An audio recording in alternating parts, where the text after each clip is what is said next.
અમદાવાદની અંદર દ્વારકેશ ડેરી પર ફૂડ એન્ડ ડ્રગ્સ વિભાગે દરોડા પાડ્યા અને 1500 કિલો પનીરને નાશ કરવામાં આવ્યું।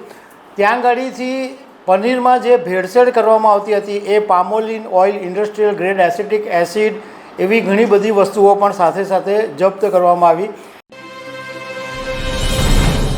નમસ્કાર। લાગે છે કે ગુજરાતની અંદર આરોગ્યની જાળવણી માટેનો કોઈ હામી નથી, કારણ કે રોજ પડે ને નકલી વસ્તુઓ એની એટલી બધી ભરમાર થઈ જાય છે કે નકલી ઘી પકડાય, નકલી તેલ પકડાય, ખાવાનામાં ભેળસેળ પકડાય। હમણાં અમદાવાદની અંદર એક ડેરીમાં 1500 કિલો નકલી પનીર પકડાયું અને એને નાશ કરવામાં આવ્યો। તો આના વિશે તમારી સાથે વાત કરીશ। મારું નામ રાજેશ શાહ છે અને તમે જોઈ રહ્યા છો ગુજરાતના સૌથી મોટા ડિજિટલ ન્યૂઝ પ્લેટફોર્મ ખબરછે.com। અમદાવાદની અંદર દ્વારકેશ ડેરી પર ફૂડ એન્ડ ડ્રગ્સ વિભાગે દરોડા પાડ્યા અને 1500 કિલો પનીરને નાશ કરવામાં આવ્યું।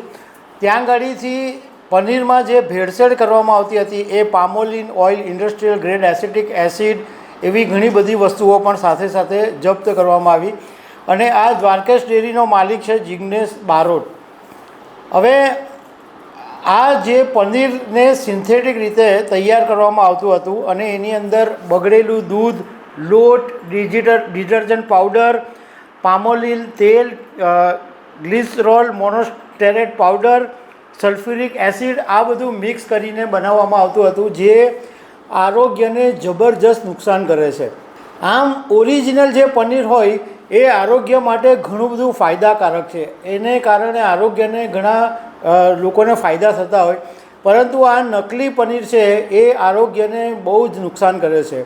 તબીબોનું કહેવું એમ છે કે આવા નકલી પનીર ખાવાને કારણે કિડની અને લીવરને નુકસાન થઈ શકે છે, ફૂડ પોઈઝનિંગ પણ થઈ શકે અને પેટમાં દુખાવો પણ થઈ શકે અને તમારી જે સ્કિન છે એને એલર્જી પણ થઈ શકે। એટલે આ જે નકલી પનીર છે એ આરોગ્યને જબરજસ્ત મોટું નુકસાન કરતા છે। હવે કેટલાક નિષ્ણાતોએ એમ પણ કીધું કે તમારે જો અસલી પનીરને ઓળખવું હોય તો પનીરને ગરમ પાણીમાં ઉકાળવાનું અને એની અંદર સોયાબીન પાવડર અથવા તમે લોટ નાખવાનો અને જો પનીરનો કલર બદલાઈ જશે તો એમ સમજવાનું કે આ નકલી પનીર છે અને અસલી પનીર હશે તો એનો કલર નહીં બદલાય।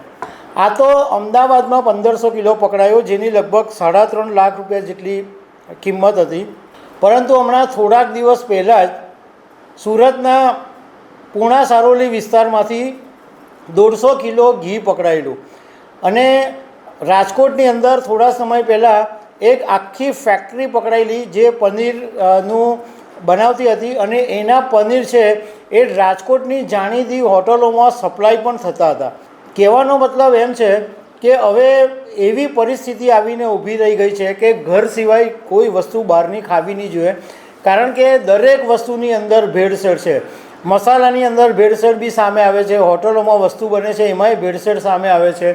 તો લોકો હવે બહારનું ખાવું કેવી રીતના એ એક મોટો પ્રશ્ન ઊભો થયો છે। તો દર્શક મિત્રો, આવી અનેક વાતો સાથે અમે તમને મળતા રહીશું। Thank you very much.